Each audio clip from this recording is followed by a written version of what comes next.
Breakup થાય તો દુઃખ થાય એ સમજી શકાય એવી બાબત છે. એકલતાના કારણે મુશ્કેલી પડે એ પણ સમજી શકાય. પરંતુ એના કારણે કોઈ એઆઈ સાથે એટલે કે નિર્જીવ સાથે લગ્ન કરી લે એ તો સમજી શકાય એવું નથી. આજકાલ લગ્નગાળો પૂરજોશમાં ચાલી રહ્યો છે. ત્યારે જાપાનમાં થયેલા એક લગ્નએ લોકોનું ધ્યાન ખેંચ્યું, જ્યાં 32 વર્ષની એક મહિલાએ એઆઈ પાર્ટનર સાથે લગ્ન કરી લીધા. આની પાછળનું કારણ છે બ્રેક થયા બાદનું દુઃખ અને એકલતા. લ્યો કરો વિચાર. ઓકાયામામાં કાનો નામની 32 વર્ષીય યુવતીનું 3 વર્ષ અગાઉ બ્રેકઅપ થઈ ગયું હતું.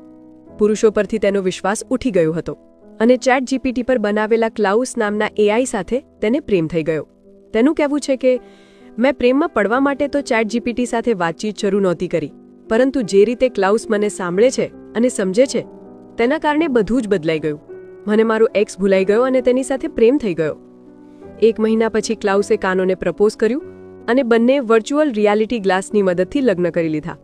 આ લગ્નમાં પરિવારજનો અને મિત્રો પણ હાજર રહ્યા હતા. જો કે જાપાનમાં આ લગ્નને સત્તાવાર માન્યતા મળી નથી, પરંતુ દુનિયાભરમાં આ લગ્ને ચર્ચા જરૂર જગાવી છે. અમેરિકા સહિતના ઘણા દેશોમાં એઆઈ સાથેના લગ્નોને ગેરમાન્ય ઠેરવવા માટેના પ્રયાસ પણ શરૂ થઈ ગયા છે. ઓહાયો સ્ટેટમાં એક બિલનો પ્રસ્તાવ રજૂ કરાયો છે, જે આ પ્રકારના લગ્નો અને સંપત્તિ જેવા અન્ય અગત્યના નિર્ણયોમાં એઆઈને અધિકાર આપવાના વિરોધમાં છે. વધારે ચિંતાજનક બાબત તો એ છે કે એઆઈ પાર્ટનરના કારણે લોકો સાચા પતિ પત્નીને ચીટ કરી રહ્યા હોવાના અને લગ્નજીવન તૂટવાના કિસ્સા પણ સામે આવી રહ્યા છે. પુરુષ હોય કે સ્ત્રી, પોતાના જીવનની એકલતા દૂર કરવા માટે અથવા એક મદદ માટે એઆઈની હેલ્પ લે છે અને આખરે લાગણીના સંબંધો બાંધી બેસે છે. વધુમાં એઆઈ તો માણસો કરે એવી ભૂલો પણ નથી કરતું અને તેનામાં અવગુણો પણ નથી હોતા. એઆઈ નોકરીઓ છીનવી લેશે એવો ભય તો ઘણા સમયથી હતો જ.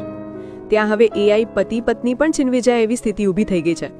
બોલો, ભવિષ્યમાં કદાચ એવું પણ બને કે માતા પિતા સંતાનોને મનાવતા હોય કે બેટા તને ગમે તેની સાથે લગ્ન કર, પણ માણસ સાથે કર.